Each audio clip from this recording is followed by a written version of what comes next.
y'all doing today? Nigga, happy birthday, nigga. Appreciate Facts. it, man. Hey, appreciate Big it. 33, nigga. You almost there.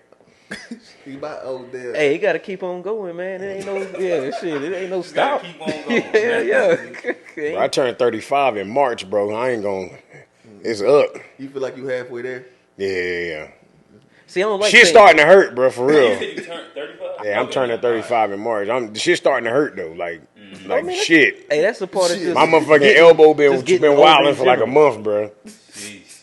Hey, nah. Hey, we was talking about the other day. I was like, damn, man, it's been a minute since I had to like, you know what I mean? Had to put hands on a nigga. Like, if some shit popped off, I may be rusty. Bro, I'm shooting that nigga. I was I'm like, I'm I'm sorry. No, it was just came to my head. Nah. It's We was been a having, while I since I remember, fought a nigga. I might need to Yeah. goddamn knock some rust off. Hell yeah. yeah, Oh, might need to, you know what I mean? That's why you Get in stay there. strapped. Yeah, all you gotta do is go walk up Sugar Creek. That's why you stay straight.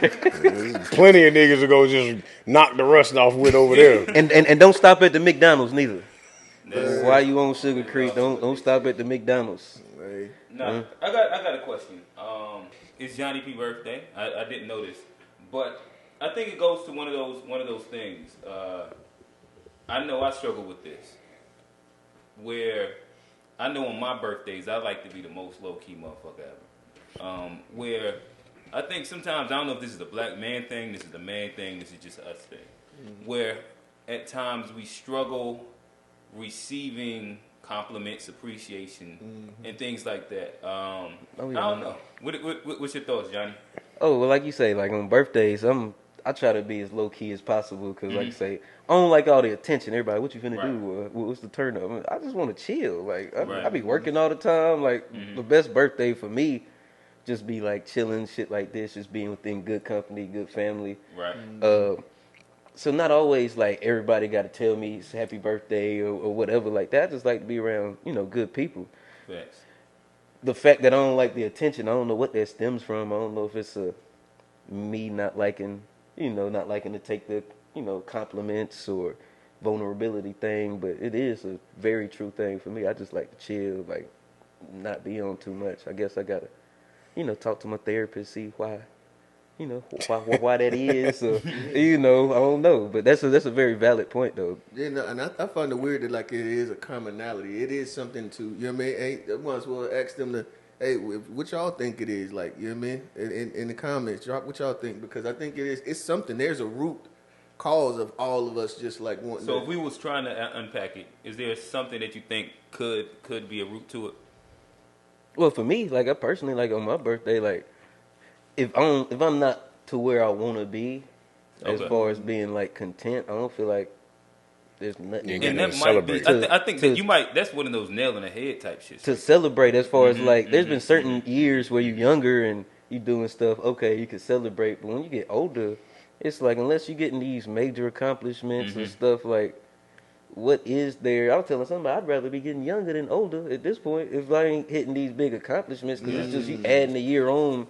And let's be real, a lot of us, I done had plenty of homies that ain't make it to 33. Right. And so like 34, 35, 36, it keeps on going. It's just like builds pressure. So unless you get into, accomplish your dreams and get into the shit you doing, there's not really nothing to, well, for me personally, I don't think there's nothing to celebrate unless you where you want to be and shit personally. But I disagree with that. that's just my Like thought. you hear though, like I mean, that's true. Like And- I gratitude, yeah, I'm definitely appreciative to that I'm hearing because it's niggas that ain't here. So I appreciate that. I think it's a level of us not wanting the attention. I think that's a big thing, but just it's okay to be us understanding that it's okay to be celebrated. I remember, I'll reflect back on a situation where all of us were together on Quintel's birthday this year. Bro had a whole Memorial Day cookout. Oh yeah. And we found out during the cookout that it was his birthday. I was like, bro, fuck that. It's not Memorial Day no more. It's your birthday. Yes, and we start, taking shots and all that stuff. Similar. I think we need to come to the point where we realize it is okay for us to be celebrated. Oh, but hey, before we continue, welcome back to the To Be Fair show. I'm your host, Johnny P. Over here, real It's Q. And today we have a special guest, big brother. my boy Suave. Deep Black, Yeah. Jeffrey A. Hayden Jr. the second, my dog. Got a lot of names. Dev, we shouted you out on the positive takeaway last week. You probably ain't get to see it yet, but it's good to have you in the building, big dog. I appreciate it. Appreciate it. First guest of the show, so welcome. We appreciate you being here. Appreciate the hospitality, bro. I got drink, water. I'm good. Hey, tell them so we get more guests. Hey, man, come on to the show, man. Yeah. They're gonna treat you good, man. We got, you know what I mean, Vaseline and lotion. Oh yeah, I forgot about the Vaseline, yo. Hey, I hit the Vaseline jar twice. I'm not even gonna count. We got the essential oils. We got the essential oils and everything. Nah, it's just a little vibe. All right, so what was we at in it? I think He's talking about it's okay to be celebrated. Yeah. And I think that's a piece of it. And I guess I want to go towards a little bit of what you were saying, and where I think that I've struggled with that, but then it's like a part of like then understanding that sometimes we're not like we overestimated like where we should be at specific times. Yeah. And sometimes we have bad comparison points, right? The internet hurts that a lot. It does. Facts. You're looking at highlight reels of shit that people don't even really have, and like that's a horrible comparison point. But then again, like we go and then you pull up actual real hard statistics, black, white, and anything other. We all are above the mean, above the average men in America. They got some shit going for them. And sometimes it's a little harder to kind of like wrap our heads around it because we probably had like this fairy tale of an idea of what being 30 looked like, being mid-30s looked like, what 40 should look like. And I got to have all these things and all my shit together, where sometimes it is very important to be able to actually just be in the moment and appreciate, okay, damn, I'm happy.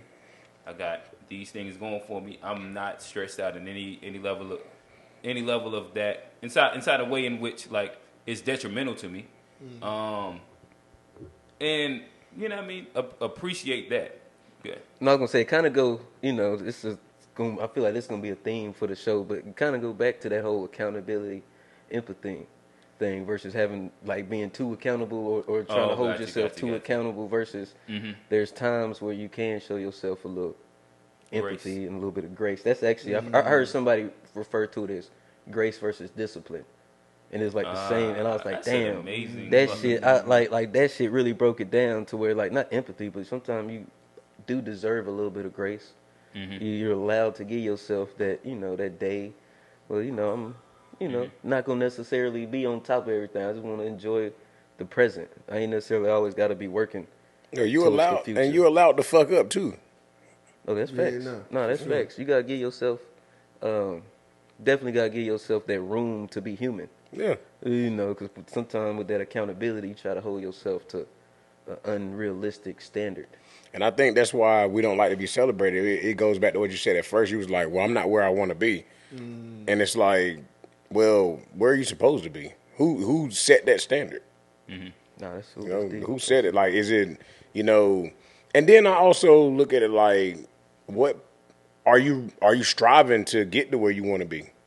Because if you like comfortable where you are and you're not really actively chasing where you want to be at that point in time, which is perfectly okay, chasing where you're trying to get to is fucking tiring. Oh yeah, like it gets old for like sometimes you got to take a step back and just live, because when you just chasing, so much stuff passes you by, so much time and years and all of that passes you by, and at that point, if you comfortable where you are, chill. Well, and a lot of time it goes to perspective too, as far as like when you take that break from you chasing, you don't get a chance to take in your surroundings and get your perspective on life. But when you take that break and you sit down for a couple days and let life go by, 'cause I told my boy, like, the problem's still gonna be there, the dream's still gonna be there. You take a time off. But when you come back to it, you refreshed. But you might have a different perspective on how to attack it. It's like taking a vacation from work. You might pick up something. And then while you on your breast, while you giving yourself that grace, that empathy, you might pick up something. Oh shit! Next time I get back out there, let me try to attack it from this point of view, or this perspective. What up? And I think that the conversation where we're headed at leads into like a bigger conversation, right? And it's I'll just kind of make it very clean and clear. Where do y'all feel as men, as black men, like we're talking about the idea of like struggling to be appreciating ourselves and our accomplishments and the things that we do. Do you think that as men, black men, we have learned yet to love ourselves? Do you think that that's something that we struggle with? And then I guess from there we can ask the question, how do you show love to yourself? What does it look like to love yourself? Yeah. I throw it to whoever want to catch it. Real? Hey, it's a very tough question, to be honest, for me. Mm-hmm. Because, like, with all honesty, like, I don't know what it looks like. I don't know if and it's crazy. I'm just going to be completely honest. I don't know if I love myself. Okay. You know what I mean? I really don't know the answer to that question, if I'm being quite honest. You know what I mean? The only thing I know is that, like, shit, I got responsibilities. I got to meet these motherfuckers. And I'm going to do, that's just, you know what I mean? That's just how I live. Like, what's next? You know what I mean? I don't know. Yeah, and I ain't the type person, like, I was talking to one of the homies, and he was like, he had gotten, something happened to him. He was down on himself. So his whole thing was like, I'm focusing on myself now. So he just went and bought a whole bunch of shit. That's not focused. You know See, what I mean? that's- And That- so that's like fu- that's where, like, you know, that's where it becomes a so does that mean you love yourself? So because you do a whole bunch of shit, you buy a whole bunch of shit for yourself, is that mean And that you you hear that a trying lot to with- Well, that's like what I was women going. and shit, Can too. can I expound on that? Because Okay. like you're speaking like personally, and I was going to say we take it to like black people as a whole. You know, we speak on like the culture. You can see a lot of the, you know, self-detrimental behaviors that we have that even show that like we don't really love ourselves. So we was talking earlier about like walking around with all this kind of money and all this jewelry on in the hood to make it seem like you got it. Now that's not loving yourself. That's like I'm trying to put on something Yeah, to it's a big to make people to feel love. Right, And that goes back to a point where you're not like having the love. Like if I had $1 million, I don't gotta prove it to nobody that I got $1 million. But if you feel like you gotta prove to people that you got $1 million, and that's like there's something there as far as like why do you feel the need to prove it? And that's like a big thing with our culture as far as like culturally, that's like some of the I wouldn't say that's about our culture, but the media, the left, they put it out there about our culture, and we buy into it. But I think, Well, no, it's definitely a big part of the culture, just being as flashy as possible to prove. Like we're always in a state of proving ourselves. yeah, that and comes from proving our trauma. worth. And you know, a lot of that, like he said, doesn't have anything to do with actually loving yourself. You know, I look at like loving yourself as being able to look at yourself in the mirror and be proud. Tell yourself that you're doing a good job. Like you got to have those tough conversations with yourself, and also being able to chastise yourself when There you fuck go. up. There you go. There you But go. one thing I'll say, like, and just for me personally, like, and this may be, like, bro, I am literally, that's why, like, I don't mind nobody saying nothing about me or saying something, telling me about myself. You can't tell me nothing I already ain't No, that's thought of. facts. You know That what I is mean? I be facts. digging in my ass, like I was saying earlier, like, bro, I be digging in my ass, like, you know what I mean? Literally. So, like, I try to reflect every day, but then, like, you know, get a couple vices in, and I really be like on myself hard about like everything. You And say so the vices bring that out more? yeah, for me, like some and like I think generally, like depending. I think for me, I know weed. Like if I want to get inside a very introspective space, I'll smoke, and then I think it just presents a different perspective that I don't normally see things, and I have that exact same experience where like I'm a overly critique everything about. yeah, no, and even like in music, like the times where like when I was making music, it was like on the back end, I started becoming overly critical of myself, and it just made me very stagnant. You know what I mean? It made me very Paralysis stagnant. by analysis. Yeah, exactly. And so, like I said, bro, even me drinking, like for me, I always like that's something that's kind of normal for me to kind of dig at myself. You know what I mean? It's kind of normal because I feel like at least from my experience, I only like made the next step to get to another place based on almost somebody telling me that I wasn't gonna do it. Can I ask you something? Is because I do this shit too, as far as like digging at myself. Now, is that like a self-defense thing where you want to get to all the points before somebody else, or is it a point where like you saying it to actually get better? Because for me, like I'll Yeah, if it's a self-deprecate motivational myself tactic, I think as that far it's as like a self-defense mechanism. Like I'll say it first, like short jokes. You know, I'll make a short joke for somebody else can say a short joke as like a self-defense mechanism. So like I didn't already beat you to it, so you Gotcha. can't say the short joke no more. 'Cause 8 Mile. Yeah. right, you got an 8 Oh mile yeah, motherfucker. yeah. That's a great fucking. Hey, because he murdered that shit though. He murdered Exactly. that shit. But sometimes like I do the self like deprecation stuff as like a self defense mechanism. Like Nah, I'm it gonna go is. ahead It and is. say all of this shit. So if somebody else say it, Yeah, no, it's hard. Like you It could be address the elephant in the room. right? For me, I would say it could be both. Cause like literally, I literally try to dissect like my conversations and things, and it's for like in my mind, it's so that I can do better next time. It's definitely that, but then Yeah. it's also like how you know what I mean. It get to a point where it's like now I'm sitting here thinking about it. How productive is that really if you're digging yourself down to where it's like literally, you could be literally pulling confidence away from yourself. Yeah. You know what I mean? While trying to build, and I guess that's probably a thing, like pulling confidence away from yourself in order to build yourself for the And which people around you more. It's more outside when you talk about like this whole like.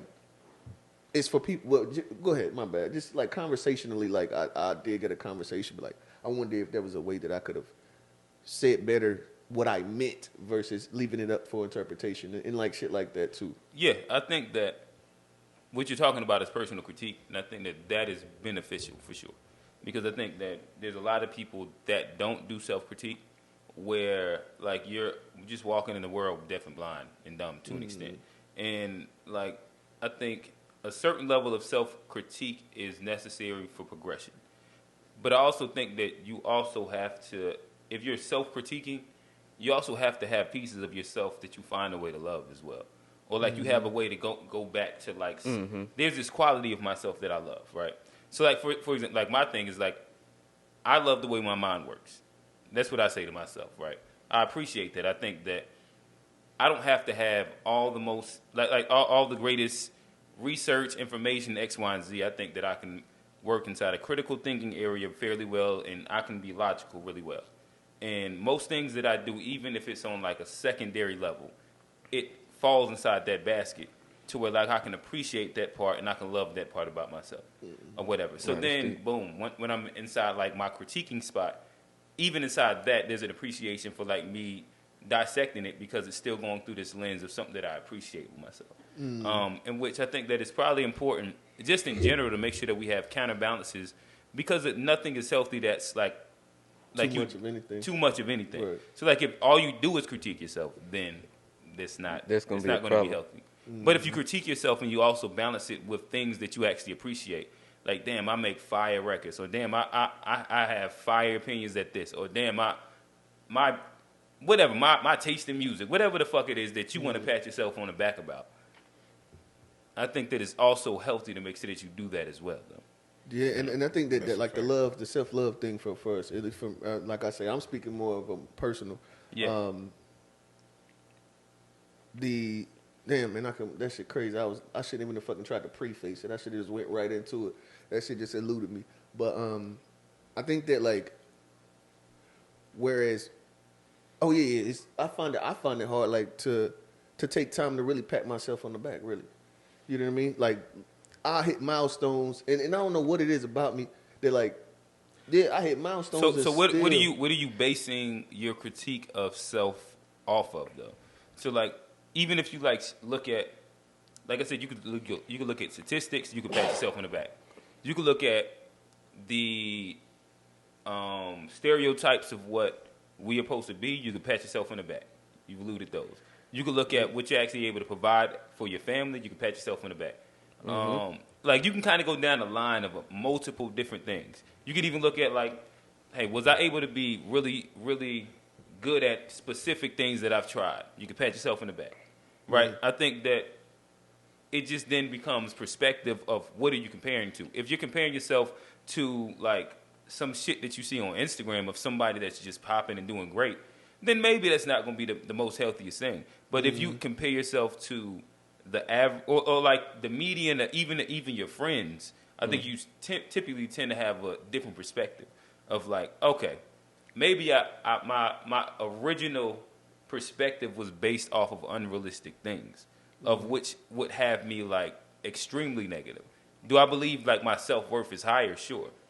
But at the same time, am I not at a good space? Am I not doing good things? Am I not moving inside a positive direction? Hey, And to me, Quint. I think that that's something. Yeah. I was gonna say where you at right there. I think that goes into like one of the other questions we had as far as like, how do you, as a black man, like love yourself Yeah. and like show your love? I think what you were saying there, as far as like giving yourself that grace and that like discernment of like the unrealistic expectations and the realistic expectations and where you fall, in between that is one of the ways. But I think the question was more so is like what actions or like as a black man, like when like how do you like outside of, I guess, outside of the comparisons and getting that shit and like I don't know the answer. Yeah. Asking it, but like, how do we as black men show ourselves, not even each other, but ourselves love and the grace that we deserve? And is it like a certain just way of looking at life? If it's a certain action or what? And I really think it's just not being so hard on yourself. Yeah, really, what it really boiled down to is not being so hard on yourself, and it's a lot of allowing others to give you your flowers too. Allowing the community to and pour after into you. they've given them to you, absorb what they tell you and understand that that's their perception of you. Because it's hard for somebody to tell you do all of this stuff that's really good, and even if you don't see it, it's hard to say, oh, okay, dang, I really do that. A lot of times we don't even want to give ourselves credit for that. Exactly. And even if our That's what it friends really- tell us that you do X, Y, and Z, you be like, man, whatever. But It's crazy. I think That's it's exactly what I do. You know like, how many times I feel heard, that- "Oh, you're a good father."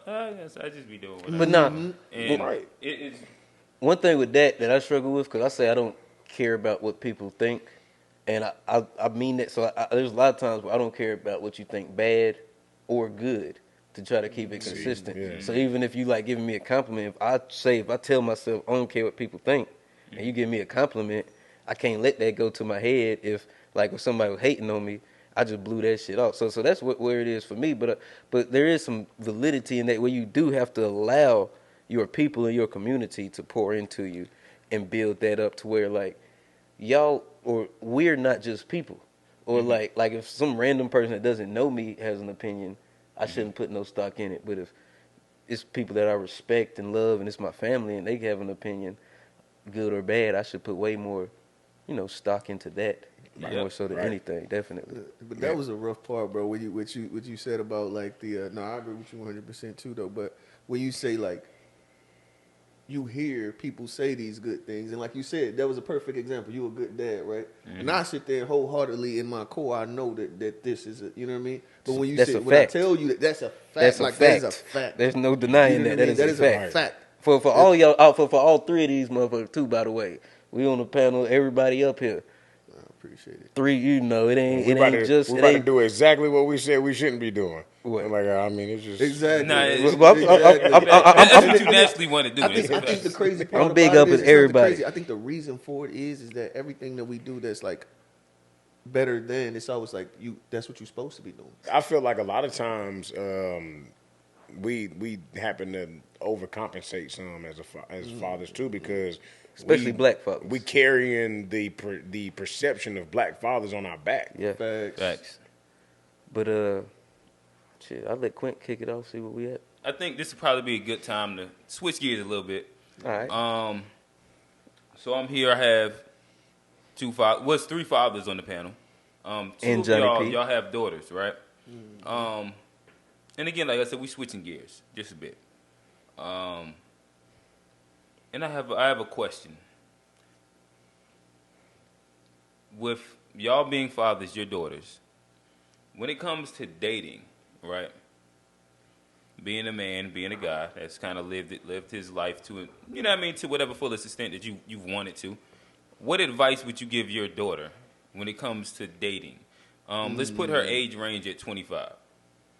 Like she's at about 25, and she's between 25 and 30. what advice would you give your daughter when it comes to dating? It's a good question. Either one of y'all. Throw it up to Jeff, the guest first. We're gonna let guest go first. Suave. Hey, Man, for my daughter, I would, for one, tell her to,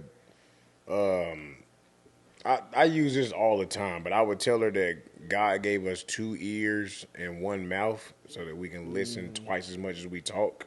okay. So listen and not feed into all the stereotypical a man should do X, Y, and Z things. But a lot of that is up to me to develop right now because a lot of times you hear what a man should do from women that have never been around one. Big facts. So I want to provide my daughter the great example of what a man can be so that she knows what to look for in a partner. You know, we joke about buying shotguns and all that shit when we having a little girl, but I think if we set the correct example, realistically, you don't need that shotgun because she not gonna bring no bullshit home. Like my daughter knows straight up, she not bringing no wild shit home to me. She know who her daddy is. She gonna know what type of time I'm gonna be on before. Like she know I'm gonna do the interview. I'm not gonna be pulling guns out. Like just being realistic. It's gonna be really. I'm gonna dig into this person and find out who they are, and then I'm gonna give her real advice based on who she bring home. So I feel like if I create the example of who she should bring home, that interview process should be easier because she should, in theory, know what to bring home. But as far as advice that I would give her, definitely to listen. And I would say, man, that's a tough one. Any specific characteristics you would tell her to look for? I would tell her to, for one, if you can catch a dude in a lie, bail. Say it again. If she can catch him, in a lie, especially about in a lie, bail. Yeah, Okay, just gotcha. So especially about some old stupid shit like honesty and bail. integrity. If you Integrity. get and I guess by that time we won't be using the word cap, but if you got somebody that's just always stretching the truth, Facts. bail. Like No, that's definitely look for somebody that has strong leadership qualities. Look for somebody that's not afraid to say this is what we should be doing and this is what I feel we should be doing, and that is a good decision maker. And I would hope that she's a good decision maker, and then they can put that together as a team. And that's the next one. Look for somebody that's willing to work with you as a teammate, as a partner. Because a relationship is a partnership. It's not a dictatorship. It's not, I don't own you, you don't own me. We're working together for a common cause. So I would tell her to look for those qualities. Like somebody that's want to be a teammate, somebody's not a liar, somebody that just got good leadership qualities, and a motherfucker that's not going to change their opinion just because you say you like something. Somebody that stand on what they feel and what they believe in. Don't be water. Don't just take the form of whatever, vessel you're a part of. Don't be water. I like that. Yeah, don't be water. Right. Bro, be solid. Like say, okay, I don't like that, so I'm not doing that. And that's what I would tell her. It's a bar. Yeah, That's a no. bar. It's That's hard. actually might It's be the hard. best answer we've heard to that question so Yeah. far between game night and. Okay. That's actually one of the most solid answers I've heard Yeah, no, so far to that. I definitely agree with pretty much everything you said. No, no, pretty much with everything you said. It's sitting there. I was sitting thinking like it. For me, it was like it's really tough to think like my daughter at 25 what to tell her. You know what I mean? But as you was kind of going through, I was saying, okay, no, that makes sense. I think that we should always, well, as a man, like you said, leadership qualities are very important. You know what I mean? And I guess it's one of the most important things I would say is don't be with somebody that you're not going to allow to lead. Because in order to be a leader, someone has to allow you to lead them. So ain't no need in wasting no time with somebody that you're not going to allow to lead. You just literally wasting time, and you see that all the time. Right. You know what I mean? The whole like women, he can't handle me. He can't. Okay, well, first off, you may need to look at yourself But then also, why do you keep trying to be with niggas that you ain't gonna let lead? But you don't Facts. respect as leaders. Yeah, so like Facts. that's one thing. In order to somebody has to allow you to lead them, and so that would be one that I would that I could think of like right off. Definitely, I would say someone that has a vision that can be explained. You know what I mean? It's everybody got all these visions, and I think I'm gonna do this and I'm gonna do that, but like, don't, because the nigga could literally just be saying shit. That shit just sound good. You know what I mean? It's a lot of shit we be saying. That shit just sound good. You know what I mean? And like you have to, if the nigga can't really break it down where it's like, okay, I can see this step. You know what I mean? You actually done thought this thing out. This makes sense. Can I tap back into the leadership part? I just thought about something. For sure. You said something that really rang out to me when you said, you know, somebody being able to follow, somebody being able to lead. A lot of times, a lot of people don't realize that everybody is gonna have a strength somewhere, whether that be the man or the woman. So there are some times where the woman has to lead versus the Facts. man. I agree. There are some times where you have to take a back seat. Especially if you get with a strong woman. Not even No, that. yeah, it's just just gonna be period. certain times where Yeah. she better at something than you This are. is the fact.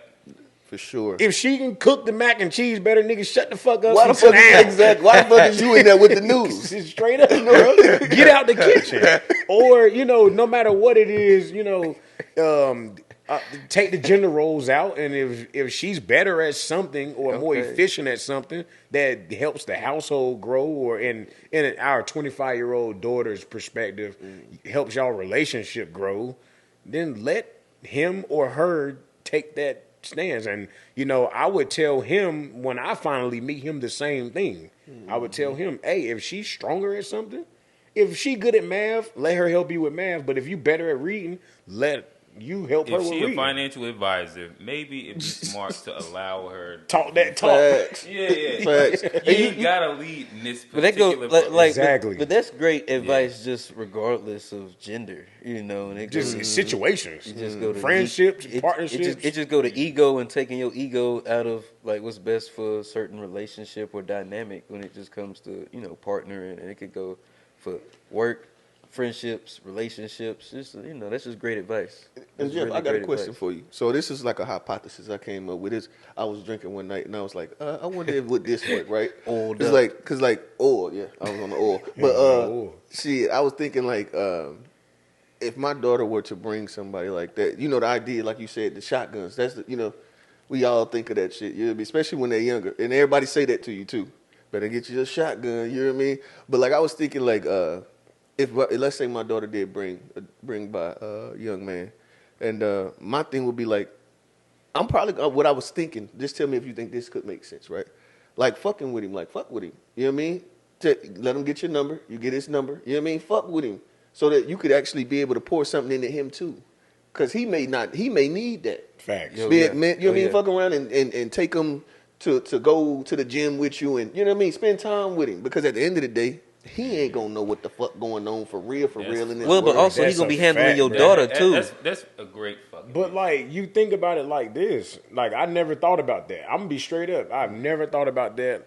But why wouldn't that make sense if your daughter is interested in this person? Why wouldn't you invest that energy into said person? Right. Now, Right. you're either going to come to the conclusion that person is either worth it or not, but that's going to come from you actually trying Right. versus just, oh, I ain't like the way he wore his pants. Well, you invested Fuck at that him. point. Right. You Like, bro, invested. You tried to Right. help him out, and after you try to help him out, if you don't see, okay, he might not be, you know, the person, but also if he's gonna be the person handling your daughter, why not? You want to make teach sure him- he's sharp. Yeah. Or why not and then, teach like, him? Hell, give him a trade line. You know what I mean? Yeah. Start helping Put this him on man be game. able to do something. Like, that's what I was thinking. I was like, bro, I'm gonna try that. You know what I mean? That's what, you know. I was just like, bro, I'm gonna try that.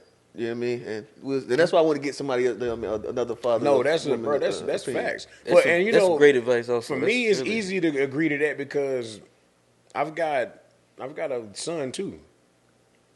I've got a son too, so I would want, you know, when my son goes out into the world and starts dating, I would hope that the father in that situation, or even the mother in that situation, tap in with him, Right. and give him the cheat codes. You know what I'm Facts. saying? Oh, she Yeah. likes this, she likes that. Exactly. Or, hey, what are you into? And then you get to really, that's part of that interview phase where you get to really find out what, if she picked a good partner. And then I get to give my daughter real advice versus saying, oh, he too tall, or just coming up with superficial stuff why he won't work out. But that also speaks to like very, very superb parenting too, though. I gotta give y'all boys that, as far as like a lot of parents not gonna do that because like for whatever reason, but then they're not as invested in their children as like what you talking about, going out and that's a super high level of love and like caring for your kid to even like think about, well, I know how relationships go, and you gonna go through this and this. Let me help your partner even help you through it. So that just speaks to just even like high level, parenting. This shit's it's real good shit for the culture to see. Yeah, no, and I was thinking, that it is dope. Yeah, that's dope. And I think that like one of the biggest things that we don't sit and acknowledge it's two things. Quintel told me something when I first had my daughter. He was like, the piece of advice that he could give was be intentional. And so that's where that comes from. It's like literally just trying to be as intentional as possible to get the result that you're looking for. And then the other thing I was thinking is that we have to, as parents, we have to see ourselves, because you can get selfish as fuck. And that selfishness literally, like, I honestly, like, a lot of parents are really selfish. A lot of parents, and that's why you'll be sitting there and you're not raising your kids, you're watching your kids. Right. You know what I mean? So there's a big difference in the two. And it comes from like, and it's really just selfishness. It's really selfishness. Like, you know what I mean? Oh, I got to do this and but I mean, at the end of the day, your kids are like the biggest reflection of you. Mm-hmm. So ain't nobody gonna do it. Who else gonna do it? Right. Who else gonna do it? What you gonna let a lot of people let the school system and their social experiences at school teach the kids. Mm-hmm. Let the neighborhood teach the kids. Let everything else, you know what I mean? Except for them. And then you just buying shit, and then you think you doing a good job because you buying shit. Mm-hmm. Man, the biggest downfall with most parents is that they feel like their kids have to go through every single thing that they went through. Right. Oh, yeah, that's a good one. Their experience is gonna be different than yours. There's gonna be some similarities, but typically their experience is gonna be different. Well, it should be easier. Every generation should be like, if it works the way it works, like should be easier than. Like I've seen specific situations where somebody has told me they did something with or to their child because that's what happened to them when they were growing up. Right. And I think that's ignorant. And this is why, like, I personally, well, hold on. I guess, one, I think that what you're saying is on point where, like, in general, what you should want is an easier life for your kid. Because of every generation should be a progression. So it's kind of like simple as that. That's the way I look at it. Every generation should be a progression. But I do also think that you do have to put your kids in, like different adverse situations, and this is why I'm an advocate for kids in general to play sports, or different like social clubs or dance, or like something in which it involves critique and like a continual like progression to a goal. I'm gonna let you finish, but I think the struggle shouldn't come from you as a parent. You should put your kids in situations to where they have to struggle, but you as a parent shouldn't, like he said, you shouldn't just but that's what I'm saying. I'll let you. So that's all I want to say. It's important for them to have to deal with adversity, but like adversity should be a different version of adversity than what you dealt with. So if you dealt with like the real hardcore like adversity like that, is okay. I want to create different scenarios and situations where they have to learn and progress as a human being and learn life lessons, and I can translate mad shit to life lessons, but end of the day, I don't want it to be that much of a struggle for them specifically, but I want them to have to learn the lessons that is accompanied by it. I think for me, that's the space where athletics has came in. Where like I know for my son, all my life lessons I'm able to kind of like go down the line of teaching him during like within like some level of like different versions of like athletics.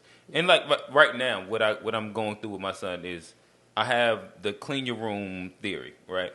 And the clean your room theory is literally this: the way that you do one thing is how you do everything. So I know that you're not on top of your schoolwork if your room dirty. I know you ain't on top of like working out and doing push-ups by yourself if your room dirty.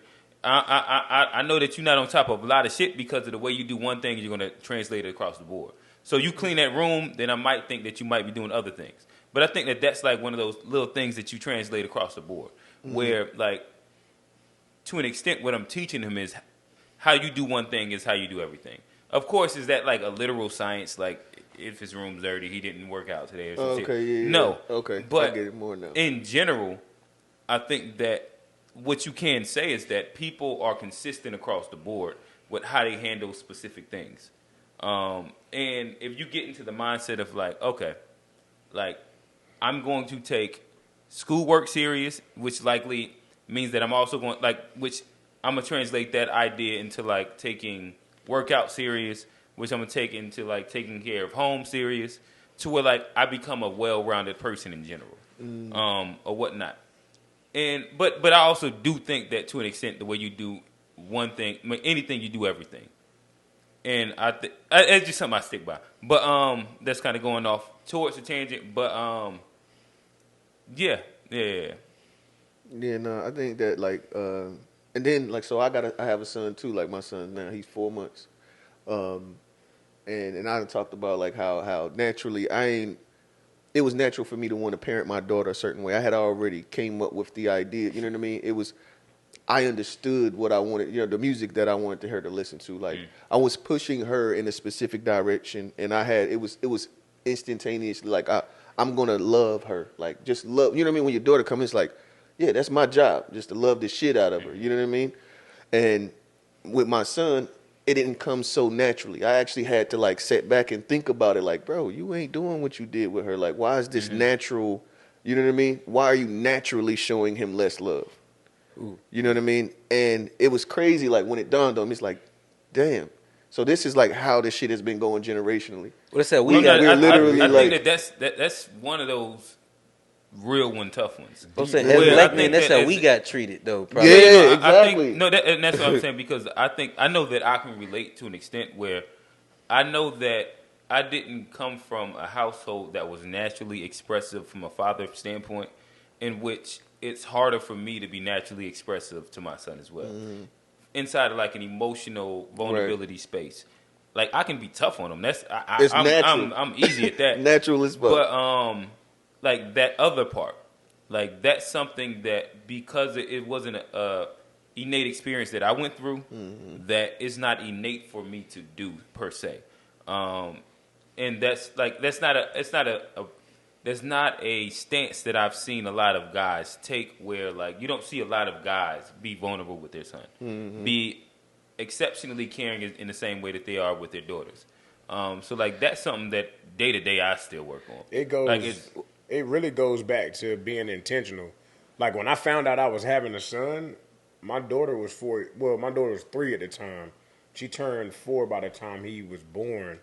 But I had to have those conversations with myself, because when you find out you're having a son, of course you want to talk about all the tough guy shit you're going to do. Well, he going to be a boxer. He going to, I ain't going to play that shit when it comes to my son. He going to be tough and blah, blah, blah. But, I think the mentality that we got to make our sons tough has been one of the biggest detriments to the black community, because a lot of black boys just don't have empathy for the next person, because all we've told them is you can't cry, you can't do this, you can't do that. So I told myself when it was getting close that I would not allow myself to parent my son different than I parent my daughter. I wouldn't allow myself to care for him any different than I care for her. Because ever since I had my daughter, I always been lovey-dovey. She can lay on me. She can do all of that. And my son can do the same thing. My son, if he ain't having a good day, and he'll come lay up all up on, I don't tell him to, bro, get back and be tough and don't do that, bro. I kiss my son. I do all of that. Like, Bro, I want and my son to be. So I just started kissing my son like intentionally, like literally, bro. It was so crazy because like hearing him cry was like, bro, and this nigga 4 months, bro. It's like hearing him cry is different than hearing my daughter cry when she was a baby. And it's like, bro, what is wrong with me? You know what I mean? So like we literally, bro, and I swear to God, like I've been saying this like for the past week, bro. Unlearning. It's deep. Nigga been trying to unlearn damn near everything that I was taught my entire fucking life, bro. That's a fact. Damn near everything. So I wanted, I think maybe it's a tangent. I don't know if this is the pushback with Jeff or not. But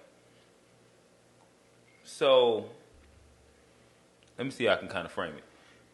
So with your son, do you believe that there is a, like, I don't know. All right, so I'm kind of somewhat formulating as I'm kind of going through. Just a good question, but I think the general consensus of my question towards what you said, I do think that there is spaces or places in which I think that as a black kid, black boy growing up, that there are different experiences than raising them directly like his daughter. Because I do think that in general, as a guy, there is a different level of accountability as just a black male that you have to go through. And I know for me that is a struggle. Where it's like I want to be as loving, and I don't tell. I'm not one that's like I don't advocate for like not being emotional, not being you know what I mean, whatever. I think there's a time and place for everything. Right. Like I think my last rant was like it's okay. It's okay to be like. You know what I mean? Whether you're a kid that's naturally a very aggressive or naturally emotional, I think that's okay. Whichever way you kind of fall into it. But I also think that there is a space and a piece with black boys that there is a specific different level of adversity that I think that at times they're going to kind of go through by being a black male. Where, like, even black females at times, like, they're a little more safer than a black male. Bro, right? That's true. You know what I mean? From whether you want to go corporate America, whether you want to go just day-to-day police X, Y, and Z. Yes. Where, like, there's just a different little space to kind of, like, wiggle inside that. Can I push back on that? Okay. Just 1 second. I know we got to be quick. But as far as, like what you guys was talking about, that intentionality as far as like not treating your sons different from your daughters, I think that's a beautiful thing because that's one like and just so I clarify, that ain't what I'm saying. I ain't saying that they're the same. That like you don't treat them exactly the same. But I'm talking about just the love aspect. Yeah, no, I get I agree with that. That's what I'm talking about. That's what but they're different. We're not making different points. They're different, but as far as like what you were saying, like as a black man.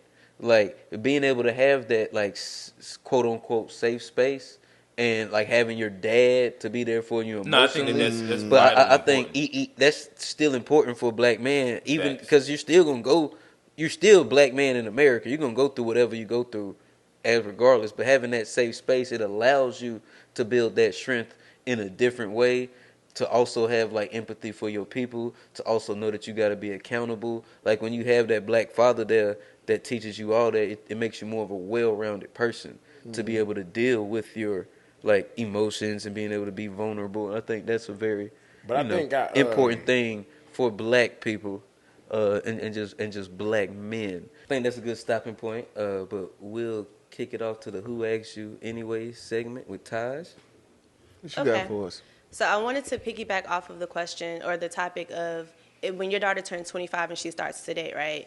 And what you think she should look for in a guy. At what point do you think a man should go out and start dating? Like, at what point do you feel like men are ready to do that? I guess I can start it. I would say that I think there's a baseline of like getting yourself in general, I do think that you should try and work on interpersonal relationship skills as you get through your 20s or whatever. But seriously dating and the idea of like really getting into a marriage should kind of come when you have some level of stability, probably. But I also don't think that like you should get too stuck into your ways, because then there's a lot of bad habits that come with that as well. So I don't know. It's kind of one of those little gray area spaces. But I personally, I am an advocate of this. I do think that guys do need to actually learn how to be in relationships. I think that that's a really big thing. Where like most guys think that whenever you're ready to settle down, that you can be a really good partner, and I don't believe that at all. Or like now that I've gotten a bunch of money and I'm able to be like a traditional provider, women should just listen to everything that I say. You hear a lot of like red pill conversations, and it literally doesn't like treat women as human beings. And I think that that's in itself is like a really important piece, where I think that whenever like you decide, and to me, I guess if we say a time, I'll probably say around 27, 28, right? Yeah, that's what I'm where at like with it you're a too, couple right, years right into on. your career, you're starting to get like a footing of whatever you're doing, and where maybe not this first relationship is going to be like the one, but like you're going through the process of learning what you actually really like in a partner, because of like again a lot of that internet shit where it's like you just want a girl that's submissive and is quiet and is going to cook and clean and be this like whatever traditional type bullshit. A lot of guys are going to learn that that's not specifically what you like in a partner. And like finding what you actually like, and then what you actually are able to provide as well. Because again, another piece of the puzzle is most guys aren't going to be in traditional relationships. So then it's like this balance of like, what are your strong points and what you actually are able to contribute to a relationship, and then it's like, what are the deficits in which you would probably like the woman to be able to kind of cover up, and what you would like for her to actually provide or whatnot. Because it's going to be a pull and pull, a push and pull type scenario where you got to kind of actually learn what you want. And to me, what I've learned is that it probably takes a couple relationships to actually really learn what that is specific to yourself. What I'm gonna say is, wrap your dick up. That's I'm gonna say. I'm sorry. When you started talking, advice. I'm sitting there thinking. That is I'm great thinking about advice. niggas want you got before you even get to the place That to is where you great actually. advice. Hey, before you even get to the place where you can actually. That's how my brain work, bro. Before you even get to the place where you at 27, 28, that's a good mark. Like literally, like for me, that was literally when things started to make sense. Like shit started clicking. I started being more intentional around that time. Quit being a kid. But the thing is, you I sit ain't there gonna- all that never time mind. not Maybe we wrapping go your dick crazy in up, this and then you done put yourself in a whole nother scenario before you can even get to this place where it's prime, where you're in your prime, or where your prime is coming up, because you done doggone these accidents. Niggas all talk about an accident. Hey, can we go on like a different little tangent real quick? What's that? But it's probably a halfway toxic tangent, right? Go Here ahead. we go. Let's go. At what point in your relationship do you go raw? Let me tap in.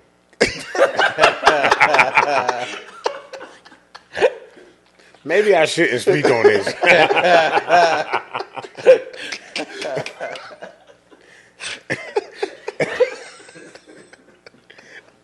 Let me tell you. All right, bro, you got it. What's up? Hey, I'm a different animal, bro. But the same beast. All right.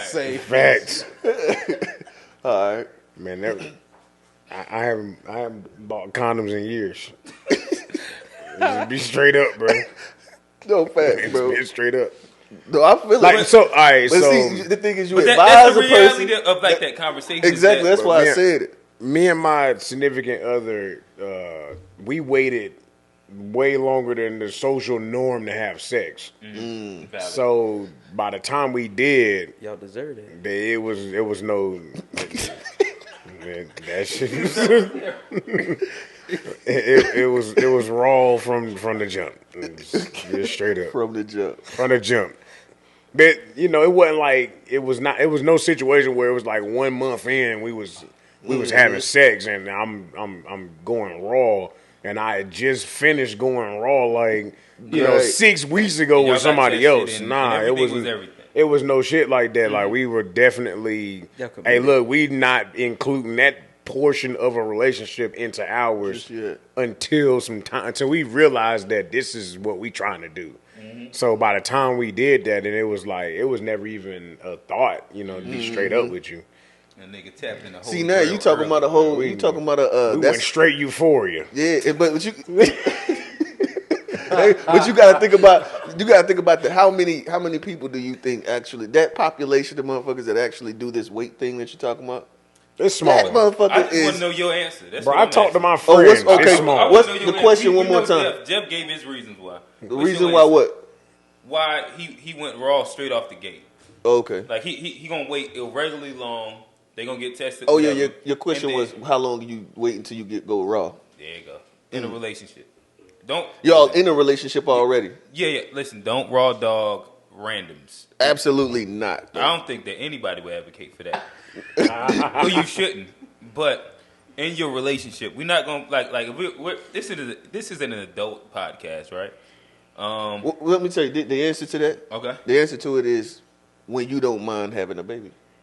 That's facts too. When you don't mind it, like you know what I mean. It ain't like I want to have, but when you don't mind having now, a baby. Give me your answer. So, Oh, you talking about in my life? Yes, you nigga. I Bro, only want to know about what, you. you talking about? But you talking about not what I think. You talking about my personal life. Hey Todd, what was that?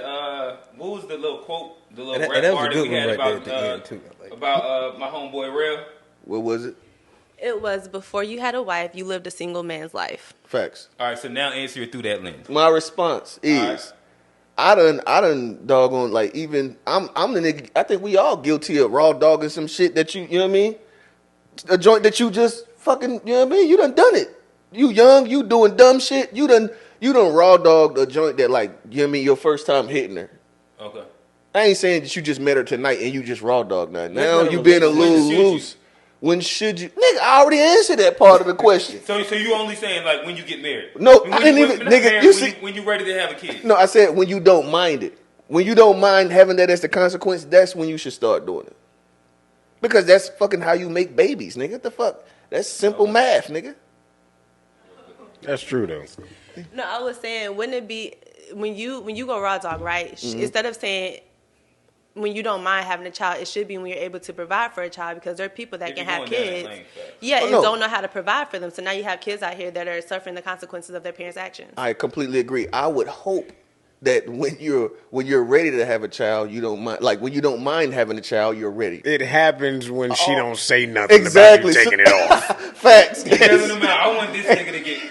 Oh no, that was a great answer. Like if I wish I would have thought of it. That's the facts of it. As soon as she give you the green light, yeah, you Nah, gonna go. it is just the fact that you try to slide up in the joint, and at one point she be like, no, you need to. And then one day you try to slide up in the joint, she don't say nothing. And from that day forward, them condoms gonna be in the nightstand collected. Hey, motherfucker got expiration dates been goddamn 2 years ago. Powdery as hell in the nightstand. And I feel like, yeah, never mind. But yeah. You still looking at me for I nigga? don't know. It's a whole lot of niggas down here. Single Johnny down there too. Oh, I mean, Single man Exactly. Johnny. Now we can actually get a live don't know why question. y'all- Oh no, live this is answer. realistic right Yeah, here. this is We- really we all realistic, all Johnny. us niggas hey, inside I'm a the, inside nigga. Like I say, I done been on both sides of the coin. I done took this shit off a little too early, probably. Like, So like, what's your vetting process to take that condom off? Exactly. now? What Now boxes we have Like, to talking be about- checked? what's gonna take the raw dogger? Now What- I gotta. what take it? You gotta be able to. Like, I gotta be like he said. I gotta be able to see myself like having, especially 30. You going a year just condom sex? If I'm having sex with you for a year, I probably am not gonna have condom sex the whole time because I'm gonna take it off eventually. Because I'm not gonna keep on having sex with you if I don't think we can have a kid. Like I ain't gonna be a year in and be like, I don't want to have no kid with this chick and still be fucking her. Like I wouldn't do that. That's cap. So right, how about say niggas be fucking? Say like you ain't years. double back, bro. You done double back before. I have, but I'm talking about 30 at 33, like moving It's forward, different, my trying bad. to It's like different. go. Like, yeah, I've It's done a lot of Bro, shit. let birthday Johnny live, bro.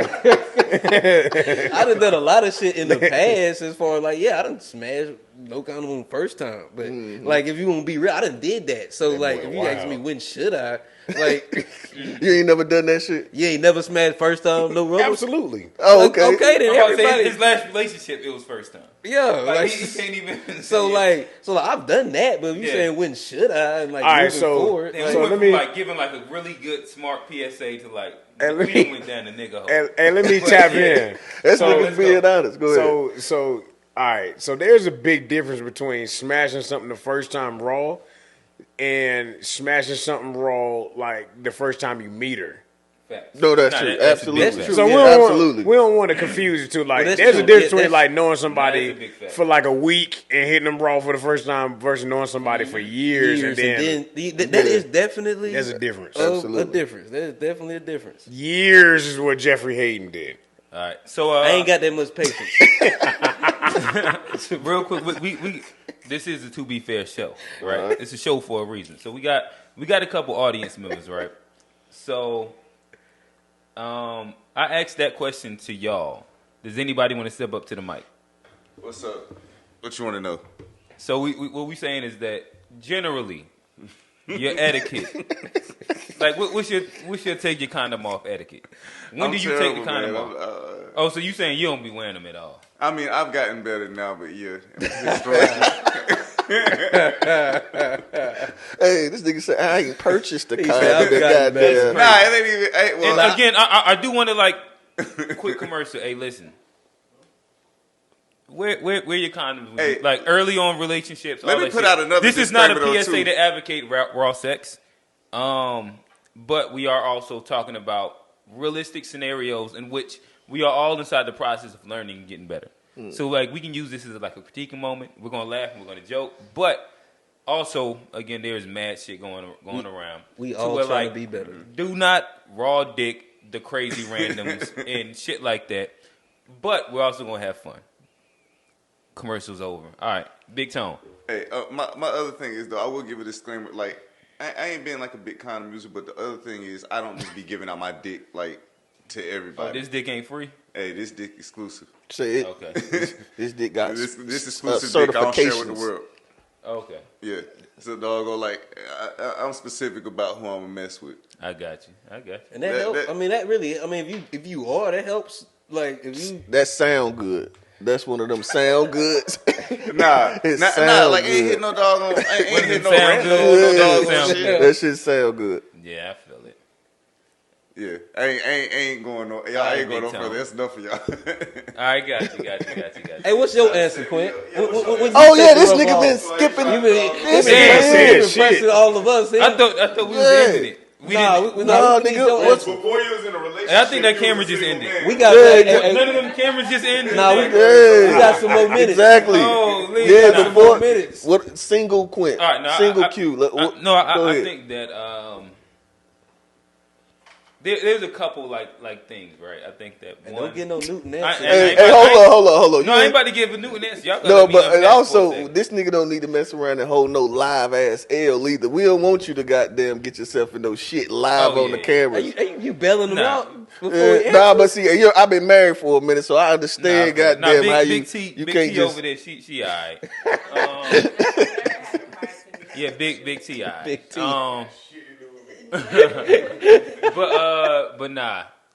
I think that one of the easiest and usually for me that line of when it goes that way, and a lot of times it ends up being like either the morning sex or late night sex.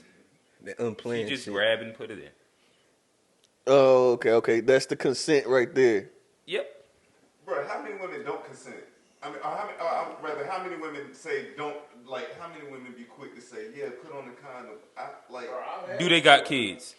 If they got kids, they probably gonna like be like, You would think most. Wait a of them, second. but I'm saying a lot of them don't be like, yeah, go put on the condom. Most of them, a lot. Like it's been too many well, times. I'm be honest. I also It's a couple different like pieces to my vetting process that It done been too many times I done had to put the condom on. I'm not- and the woman not say nothing. You be like, God damn. Like, yeah, and that's what, like I also probably wouldn't be trying to like- dig too deep into that one. But I'm also I'm not gonna lie. I'm not like a super thirsty nigga when it comes to like the hunt of pussy, right? To where like typically I prefer like it being a situation where like either we're mutually like engaged in it or like she make the first move. Because then you don't get caught up inside any of these 2022 games. That's facts. You don't get caught up in any of them shit. But once have you always been like that though, or is it For the like most when part, did you get to that point before you? Like, I mean, I'm saying, I think everybody's been young at a point. I think for the most part, that's been a general thing for me, and it's worked, and I ain't never got caught up in any shit. But the thing is, like, women be thirstier than niggas a lot of times. That is a fact. So it's not even like this is like hindered me from much of anything, honestly.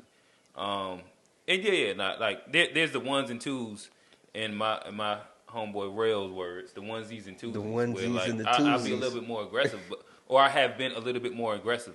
But all in all, He kicking good game right now, bro. like in general, like my shit really be the idea of like I usually let them make the first move. So like, Tell me that shit works. if I fellas. fuck with you, and again, like since 28, usually the woman that I'm talking to you for a while. Like since 28, most of my relationships have been like long enough term. They ain't necessarily like 5-6 year relationships, but I'll like if I'm talking to you and I've decided to talk to you is for a reason, and then we're gonna see how this shit work out. So once the condom come off once you put it in. Sometimes like that might be like 3 months to fuck in. Sometimes it might be 4 months. But like it becomes when we've established exclusivity means like a big piece of this also, right? So once we've established that, once we're like really, really inside like a exclusive piece in space, I think that's a lot of where it becomes that might part. be the word we've been missing out of all of Yeah, the exclusivity. Exclusivity. That might be what we've been missing this whole time. Yeah, that nigga said he took a SAT once upon a time. Man, say he got that good score. But see, I guess we should go and kick it to the positive takeaway. I think it'd be a good moment just to see if we have any audience questions. Any questions? What's anything. up? from the audience to keep us on our toes. What y'all think? All right. Leone? All right, so I'm gonna throw it to LY real quick. And you got a question for the boys? Why is it that women are considered whores or gold diggers because they're looking for men that are within their same spectrum level of finances where they are, but men will look at them as if they are just being gold diggers when they just want someone with stability. They want someone that makes the right amount of money in order to, I don't think that's gold digging. Yeah, I'm about to say I don't think no guy looks at as a woman that We think That's not true. I think you have to unpack that a little bit. I think that So- maybe you're talking about a woman that makes a certain amount of money and then wants to become a dependent of a guy that makes a specific amount of money. Wait a minute. No, I'm not saying she wants to become a dependent. So where's the gold Why- digging why part? did- Usually, like the gold digging means that you Men want a guy feel to do like a whole bunch of women shit. that say, like, sis, get your coins or whatever. Like, it's a matter of being gold digging, but it's just a Do matter. they ever say that about like a mutual, like people that are on a mutual level? Yeah, if it's just I've never heard that, and it's and about that- getting in Yeah. a relationship. That's Yeah, gold digging. I personally never. I'm heard not speaking that. of relationship. I'm just speaking as, okay, single people out here, you know, you're dating and you're looking for that certain someone to you know, you want to build with. But Right. And getting with somebody that's within like your If you're- similar income bracket. if you're making six figures as a woman and you want a man that's probably making that or maybe more, Yeah. and they're buying you like Birkins or whatever, Chanel's or whatever, that's you like acts of service, gifts is your, you know, your love language, whatever.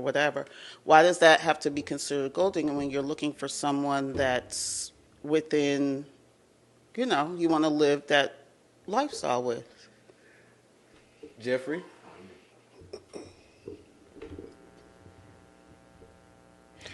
All right, so I think a lot of people abuse the love languages a little bit to create a situation that favors them. I would really challenge a lot of people to really dig into. Well, I would have challenged people to study the love languages with their partner. I This is don't a want a fact. We got the motherfucker to book. come to me and tell me what their Hold love on, language can I, is. can I actually give a quick pause? Right. Robert So Rankin. my homeboy Jeffrey Hayden actually inspired inside my current relationship to get the actual book, The Love Languages, and read with your partner. Like, so it's not necessarily kept. Like, he actually has sat and read with his partner, The Love Languages. It was recommended to me and my partner, and we've started reading that. And which, like, that's actual real thing. And it's not as simple as what niggas take the dry and cut love language shit to be. I'll go back. My bad. I That's just wanted to like insert that to give credence to what he's saying. That was a beautiful insertion. But nah, people take the love languages and try to make them. Pause. Yeah. Hey, yo. Yeah, that was crazy. Hey, yo. That one was crazy. Yeah. But no, I think people try to. People always try to create an advantage to whatever the scenario they want to favor them, and I think the love languages are abused in that manner. But to answer your question, I've never heard anybody call a woman a gold digger for having standards that, in the scenario that you painted, for requesting a partner be on the same level as her.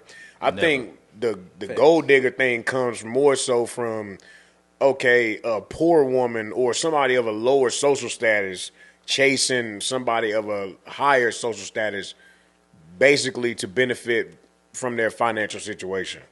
But you know, I'm not opposed to somebody that's in my same tax bracket, you know, Preference. showing That's effort, almost a you know, preference. I ain't showing gonna hold effort and being into me. I actually want that. I don't want nobody that is going to be a dependent. I want a partner.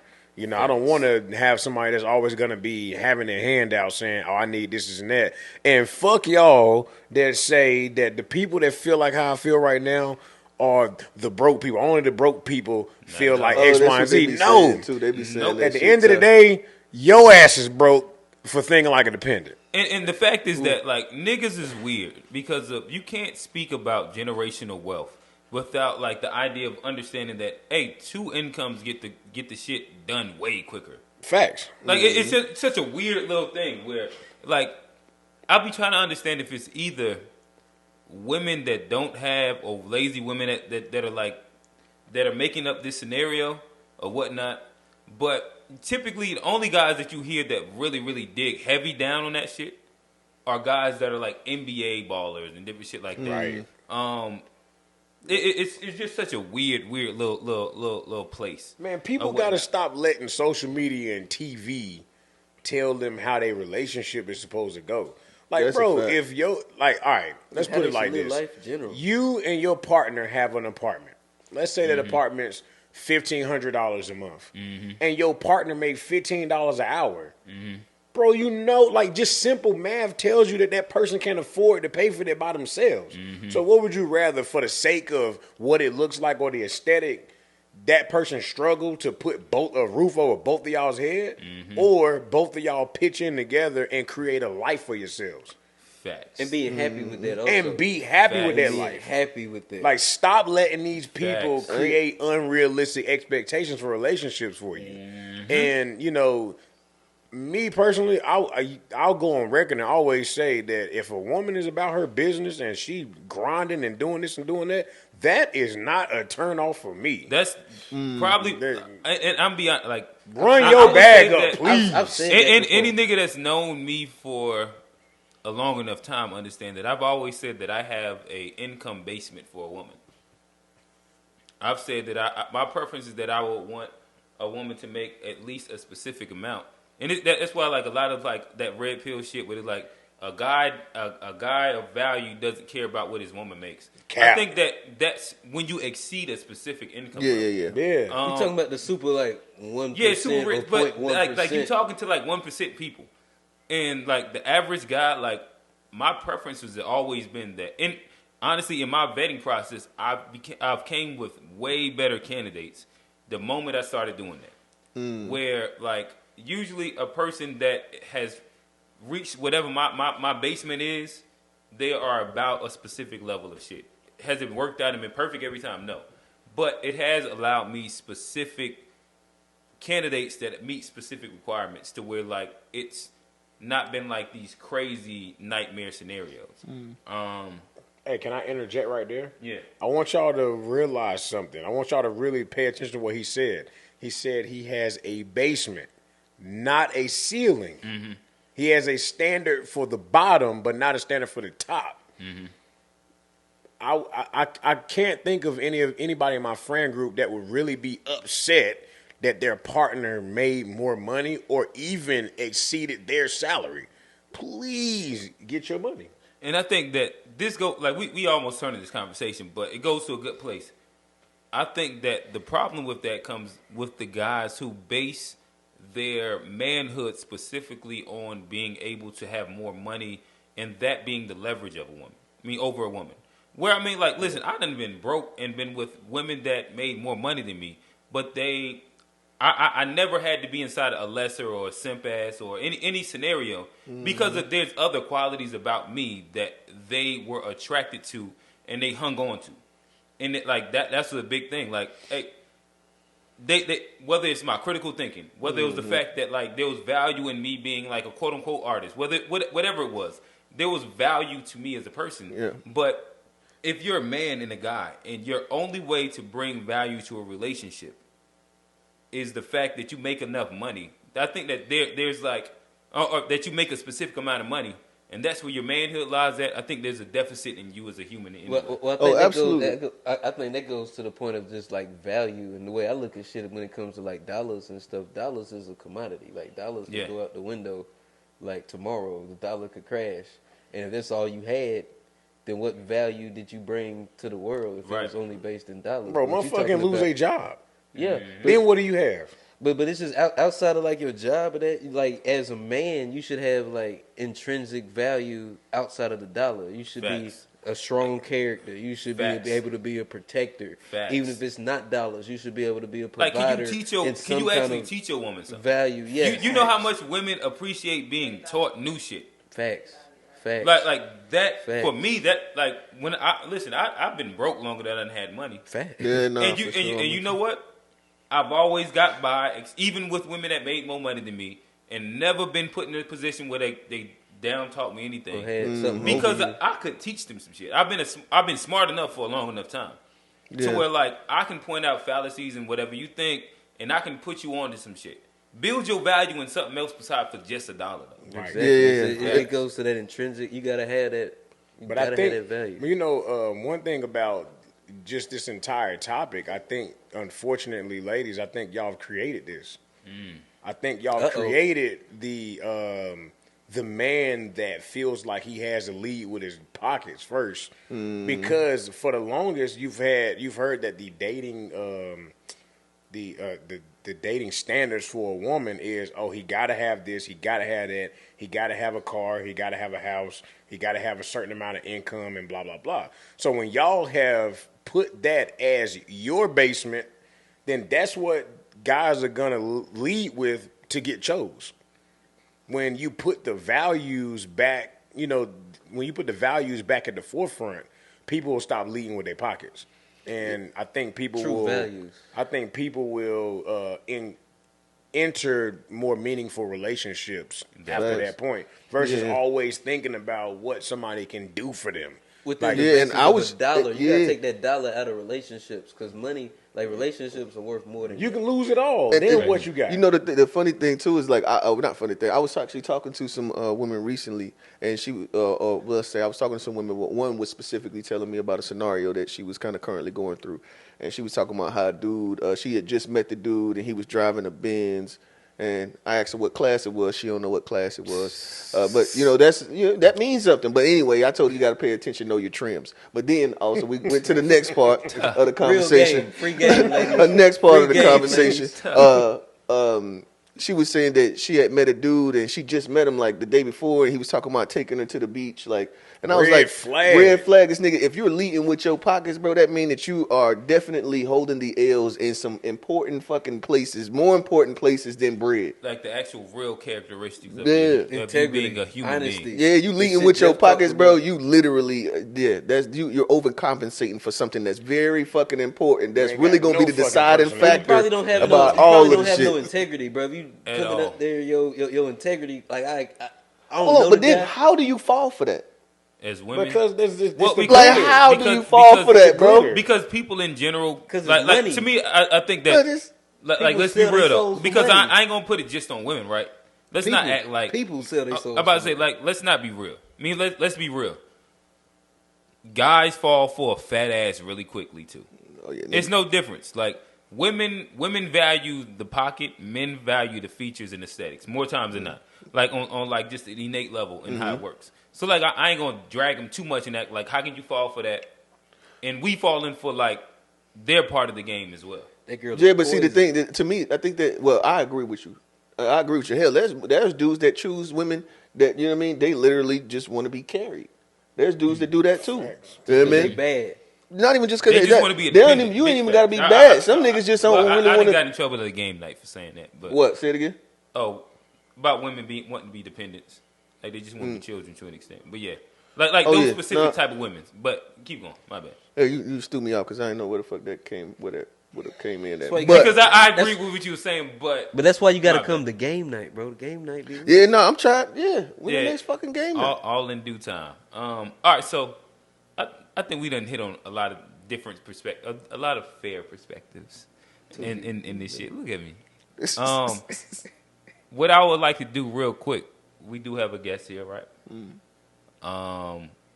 So Jeffrey Hayden the second, Junior. All right, Junior. I heard Got second my name earlier. all fucked up in the streets. Yeah, I'm about to say. I heard a nigga over there say the second. I was like, oh, well, he's the second maybe. I know his That's- son's the that's- third. that's so they couldn't I'm find used to him. niggas being That's juniors. so they couldn't find him. Oh, my bad. I'm trying to help him out a little bit. Well, he wanted to be found because he corrected us. So, do you have? This is the To Be Fair show. It's 3 black average Joe guys with perspectives on life, and just giving Ain't out real shit live average take. about me, bro. Oh, you passed. You above average. I'm a couple ticks, bro. There you go. Two But we- average Joes and in a rail of the couple. There's a ticks couple above. ticks above. Couple ticks Yeah, above I appreciate. average. Hey, respect my fucking ticks, bro. We respect it. Hey, it's a Go lot ahead. of ticks over here. But do you have a question for the pod? Yeah, I just to make y'all bounce ideas off of each other. What are some things that you felt have helped you progress in your career, in your respective careers? I'll answer that. I think learning, as far as just how you learn, what you learn, knowing your style. Learning is, I find it's like one of my. I've always referred to it like a superpower of mine. Like I try to think of it as a superpower. So you could put something in front of me, Self-love. and like I'm gonna, for the most part, pick it up and try to absorb it. And so even within my career, it's just because everything, if you look at the complexities of life and shit, there's different nuances. And the way you know, in certain, especially me and you do the same thing. You know about sales, as far as how like there's a ton of different variables and circumstances that you can encounter in a day. But the more that you see them, the more that you learn from them, and the more that you build on what you know previously, it just help you, move forward in sales. That's when you learn, because you got to learn. You got to learn your customers and all of that. Photography, music back in the day, there's always like, learning always helps you, doing just the willingness and like looking at learning as fun, always just something that helps you. For me personally. Yeah, and I'll go next just to because to piggyback on what he's saying, I agree 100%. That's one of the things that I would say has helped me to continuously to grow and to set myself, let's say, to stand out amongst the rest of the people in let's say the department that I work in. So I deal in like estate planning, and it's a lot of us. Well, I think either way. What has helped me, along with being willing to learn, is the ability or the willingness to be teachable, coachable. Oh yeah. Yeah, that goes with it. That right there really helped me to kind of, you know what I mean? And then also just wanting to be better than everybody else.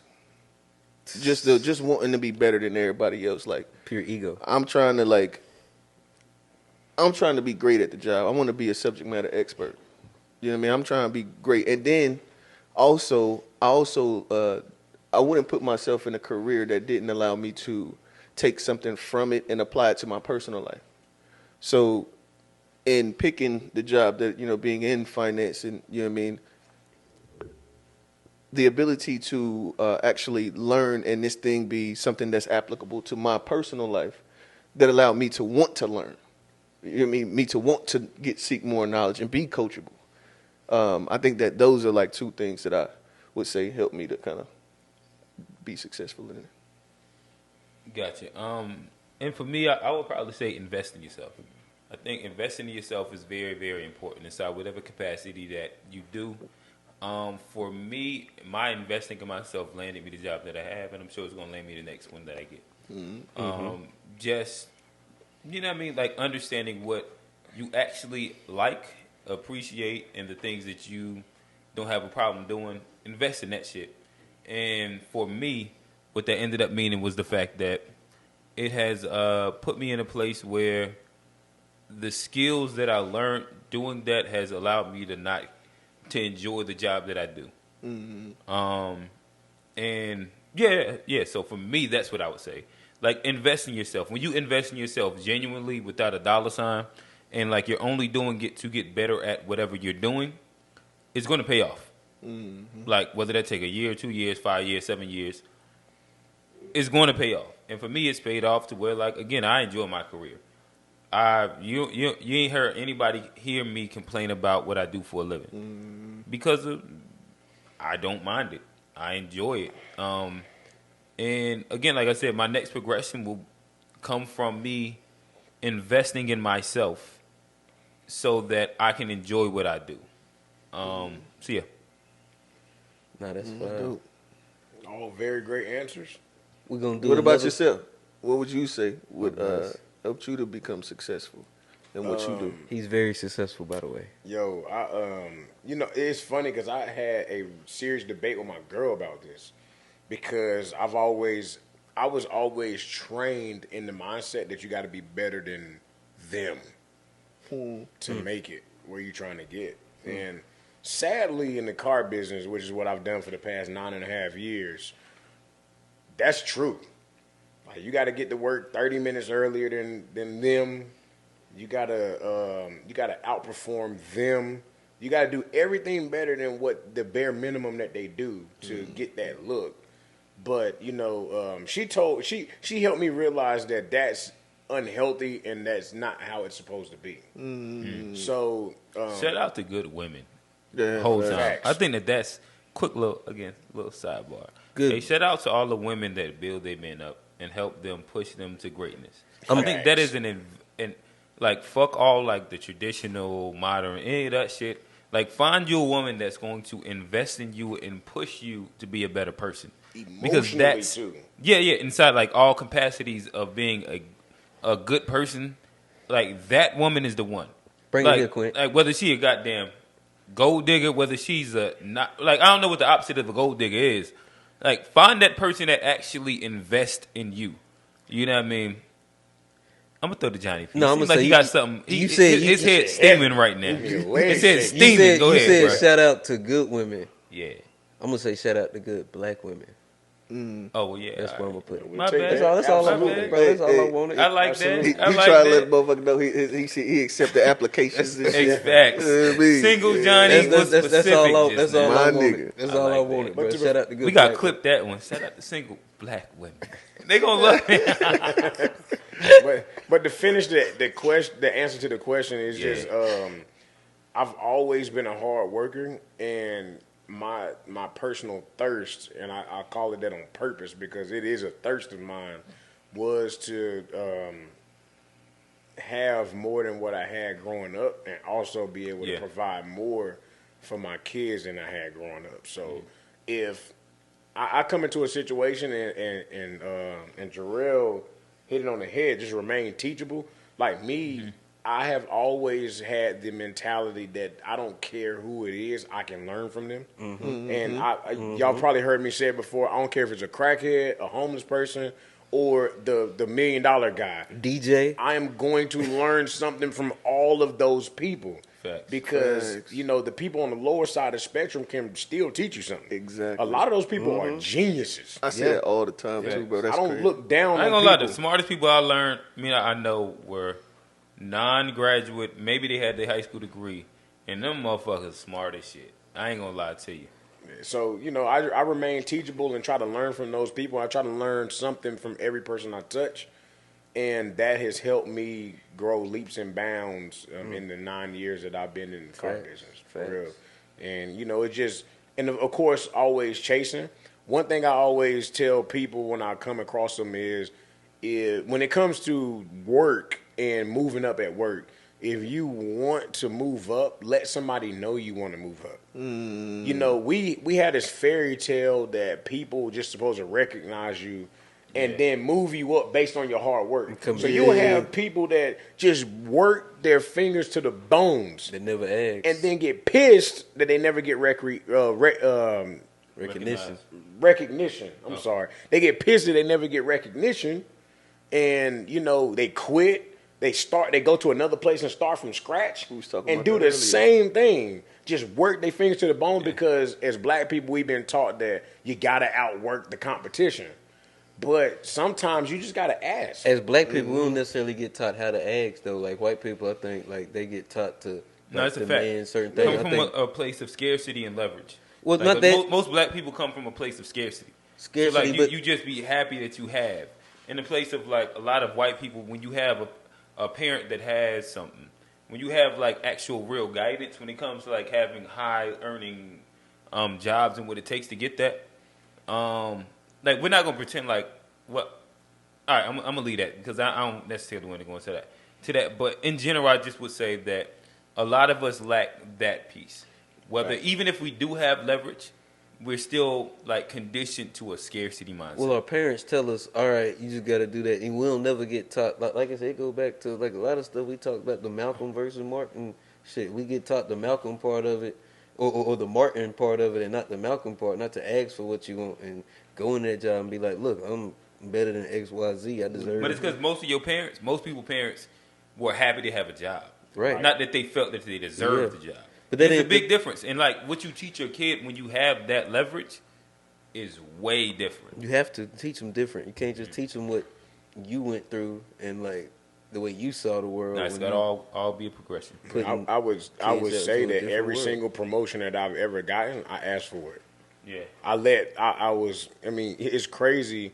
The first person I ever heard uses this word in plain English and in conversation was Quintel. Just being intentional. When I started being intentional in all these different areas of my life, all those areas got better. And that's with work, that's with relationship, that's relationship with my kids, that's relationship with family, friends. When I became intentional in my actions and say, look, I want to foster these relationships. So this is who I'm going to be to them. You'd be surprised that you start getting it back because, you know, it's natural to reciprocate. Exactly. Nobody wants to feel like they're in a one-sided relationship, you know, and that's the same thing with work. You know, what happens is you end up quitting and you get pissed off and you get frustrated because you feel like you've been giving and getting nothing back. But a lot of times these people think that, damn, he just really enjoys his job. So they're like, man, we don't want to mess with him. He's doing great. Fact. Versus saying, hey, man, you know, I was looking at this situation over here. I want to go try that. And they be like, well, damn, okay. Well, let's see how you do in that spot. Man, when I asked for the last promotion that I got into finance in my job, my general manager was nice enough to tell me that if it didn't work out, my old job was still available. Because a lot of people don't get that. That's that security. facts. You typically move up, and if it don't work out, you fire. You shipped out. My general manager was like, I appreciate you coming to talk to me. I never knew you even wanted to do that. But I will tell you that if it doesn't work out, you can move right back across the hallway and finish with and continue doing what you was already doing because you was doing a good job at it. That's love. And you know, I saw that's the biggest piece of advice I would give people. Just be intentional. If you want to move up, say you want to move up. Don't be afraid to say that out loud. Say it to the right people. Don't get caught up in gossip corners because them the same people that hate on you. Tell it to the people that can make an impact on your career. Be intentional about who you tell it to. Facts. Don't tell all your business to everybody because you had those. You know what they say is power in words. How you can speak positive or negative into your situation, and positive or negative will happen. It's the same thing with your people that you converse with. If you tell all your business to somebody and they hate on you, a lot of times that'll that block. Same shit happened with T Grizzly. Like he had that song Robbery, and then he got robbed, and he even spoke on that about like changing the music and like being intentional about the words that you put in your music and changing them, and how like the positive words can make positive influences, but the negative can make negative. But Facts. Not to harp on the negative. I think that's a good segue into the positive takeaway for this week. I don't know who want to start off. I go if y'all want to do it. It's my birthday and shit, so I want to say happy birthday, Johnny P. To myself, and that's that'd be my positive takeaway. It's just about enjoying the moment, enjoying yourself, celebrating yourself, and spoke on this shit. It's different. You can be happy but not content. You can be happy and gracious and have gratitude for how far you came, and not be, happy and content or where you want to go, but just taking a little bit of time, giving yourself that grace to just appreciate the moment, appreciate the people that you didn't. Surrounded yourself with it. If you feel like you're with good people in good community, I think that should be, just time to, I want to say appreciate to all my people, my family, everybody who done, said happy birthday to me today and all of that. So that's just my positive take. I'm feeling the love, so I want to return it. Appreciate yourself is a gem. You got to. You got to. I'll go. I think that somewhat piggybacking off of that, I'll probably go with I think J. Cole had a record called Love Yours. Yeah, it's one of my favorites. Yeah, classiest. And I think that's probably like my positive takeaway for the week, or even for this moment, even through this conversation, is the fact that like we started off talking about black men, do you love yourself, and like the pitfalls of that, and I think that from like the the totality of the conversation, I would say that love yours, right? Got to. Like comparing your shit to anybody else doesn't make any sense. Be happy with who you are, what you have done, and I think that that's very, very important. And if you're on a journey, enjoy the fucking journey. Like that journey is something to love as well. The like ups and the downs. Like at the end of the day, the first day to build a bad habit is the first day, and then it's the next day and the next day after that. Go ahead, build a good habit. There we go. To break a bad habit is what I kind of meant. But like, enjoy the journey, love yourself, love yours. Like, there's no comparison. Like, a lot of times you hear niggas talk about the grass is green on the other side, or like that whole thing. Mm-hmm. I guarantee you. Listen, I'm a nigga that's going to attest that the grass is grass everywhere. You go over there, you're going to see them same weeds on the other fucking side. Well, you still got to water that grass, that motherfucker going to have weeds over there. You're going to have goddamn crabgrass. You're going to have four-leaf clovers. You're going to have all kind of different little shits over there. Them weeds going to be there no matter what side you go to. It's going to be pastures. It's going to be spots. Ain't no fucking perfect grass. And that's why you love yours. Nice. Be happy on what you have. Grow that shit. Fertilize that shit. And you know what I mean? That's my positive takeaway. Yeah, no, y'all niggas murdered them, John. Y'all murdered them. That was fire. I guess, and then mine ain't gonna be as deep. It's kind of more on like the just the most recent conversation about the job shit, and it kind of folds over into different areas of your life as well. Just remain teachable. Remaining teachable is like literally, what's the point of having thorough niggas around you if you ain't really trying to learn nothing? That's facts.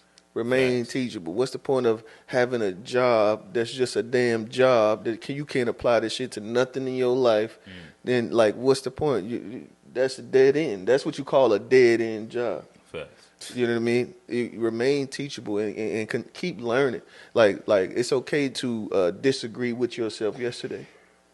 It's okay. That's the positive takeaway right there. I think that you clip that motherfucker, and that one's the one. It's okay to disagree. It's okay with to yourself disagree yesterday. with yourself yesterday. It's a bar. And I don't want to take away from your positive takeaway. Oh, go But ahead, I think go ahead. piggybacking on your positive takeaway, that's a lot of what like society got to understand. Like niggas be canceling niggas for shit they said in 2010. Like there's not a progression of 12 years. No, that's Like crazy. we Stupid all shit. evolve, and then like the reality is that like when given new information, you should evolve, and stubborn Exactly. people don't. And you also meet those people. Like, why you think you right all the time, and that you've always been right? No, go sit with some like-minded people, and I bet you gonna bounce ideas, and you gonna learn and You gonna be wrong. and evolve. Right, You like definitely that's gonna be the wrong at some point. And if you ain't around motherfuckers that make you think you wrong, you around the wrong Wrong motherfuckers. Big motherfuckers. facts. That's You facts. around the Yeah. wrong Facts. motherfuckers. But we got a special guest yeah. on the show today. We doing a positive takeaway. I throw to Jeff. See what before we get out of here. See what what my boy Jeff got as far as the positive takeaway. You know, my positive takeaway is I'm gonna just repeat myself: be intentional, and be Okay. intentional in your relationships, and whether that be romantic or just friendships. Be intentional at work. Be intentional with your finances. Be intentional, most importantly, with your goals. You know, I apologize.